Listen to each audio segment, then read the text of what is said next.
Bihar result से जुड़ी हुई बड़ी खबर, एनडीए की जीत पर गृह मंत्री अमित शाह ने पोस्ट किया। बिहार की जनता ने पूरे देश का मूड बता दिया। मतदाता सूची शुद्धिकरण अनिवार्य है। एसआईआर के खिलाफ राजनीति की कोई जगह नहीं है, ऐसा गृह मंत्री अमित शाह ने कहा है। कांग्रेस आज बिहार में आखिरी पायदान पर है। घुसपैठियों को बचाने वालों को जनता ने जवाब दिया है। हर तरीके के बयान निकलकर सामने आ रहे हैं, लेकिन फिलहाल क्योंकि एनडीए आंकड़ों में सबसे आगे है और एनडीए के हक में आंकड़े आते दिख रहे हैं, जो अभी 205 पर दिखाई पड़ रहे हैं। कुल मिलाकर 31 पे महागठबंधन और 7 अन्य हैं। राहुल लाल, अभी आप यश श्रीवास्तव को सुन रहे थे, क्या यश श्रीवास्तव जो कह रहे हैं वो भी वर्जन है आज की चर्चा का, वो भी एक पहलू है? देखिए, बिल्कुल एक पहलू जो वो तथ्य रख रहे हैं कि अलग अलग जगह वीवीपैट के पर्चे या ये तमाम तरह की चीज़ें, वो चीज़ें हम लोगों को दिखी हैं। लेकिन जो एक बड़ा सवाल मैं बार बार कह रहा हूँ कि मतदाता अधिकार यात्रा में एसआईआर को लेके जनता बहुत ज़बरदस्त तौर पे जुड़ रही थी, तो वो वहाँ पर तक एसआईआर के साथ लोग कोरिलेट कर रहे थे। लेकिन वो यात्रा जब समाप्त होती है तो वो कैंपेन कहीं न कहीं उसी जगह पे जनता के बीच में।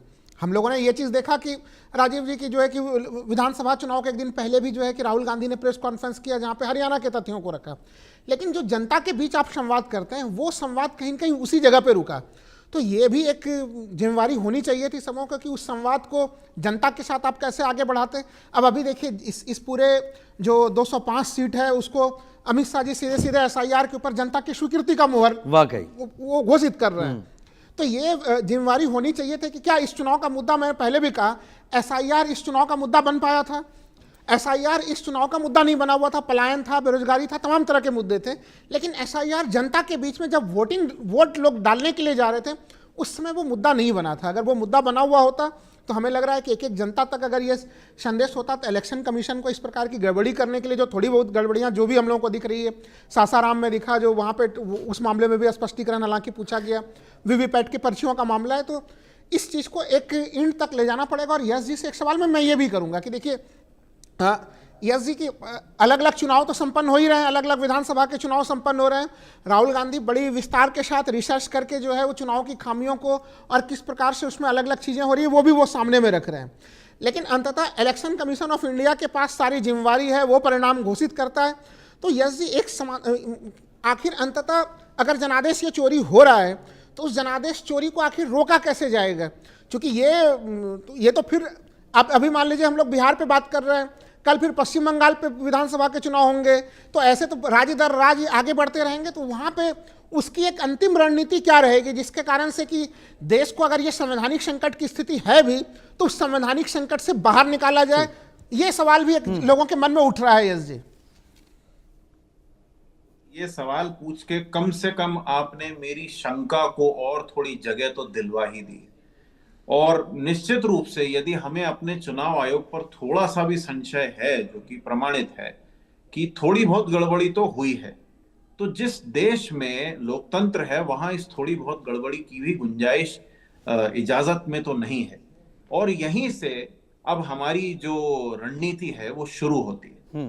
तो आगे आने वाले समय में हमारे ऊपर एक और जिम्मेदारी है कि हम जनता के न्याय के लिए लड़ने के अलावा इस गड़बड़ी को भी किस तरीके से रोका जाए, कैसे इस देश में चुनावी प्रक्रिया को उसके मूल स्वरूप में वापस लाया जाए, ये भी देखें।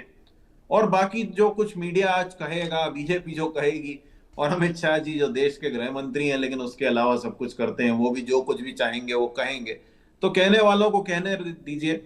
बाकी हम अपने न्याय के लिए अडिग हैं, देश के न्याय के लिए अडिग हैं और हम वो करते रहेंगे।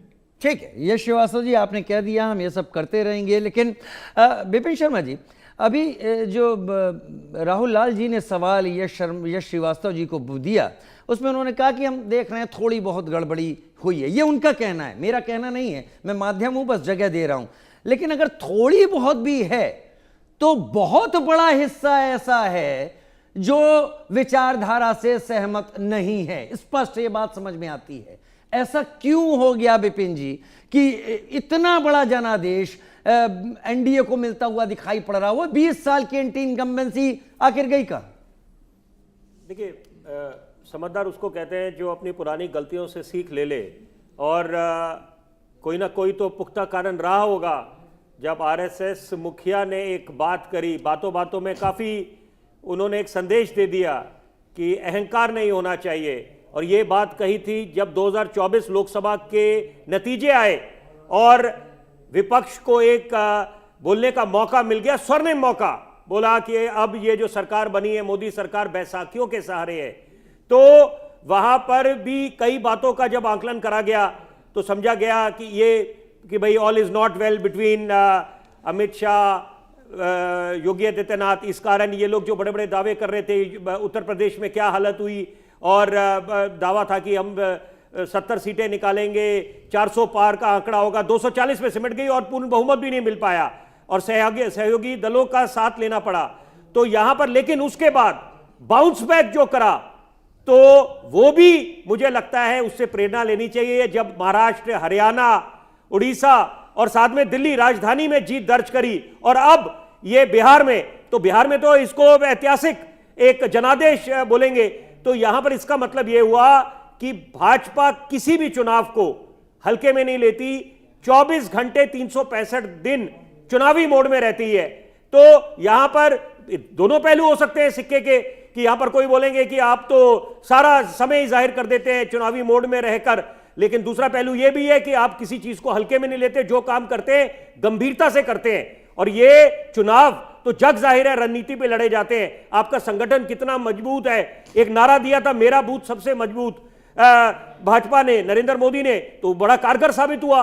तो यहां पर अभी इस समय आप एसआईआर प्रक्रिया पे सवाल उठाएं, ये लोकतंत्र की खूबसूरती है कि आपको सवाल उठाने का हक मिलता है। आप ये सवाल उठा सकते हैं, बड़ा जायज सवाल है कि ये प्रक्रिया आपने जाके जून में शुरू करी जब चुनाव सर पे थे, कुछ महीने दूर रह गए थे, क्या कारण आन पड़ा था, पहले क्यों नहीं आप नींद से जागे?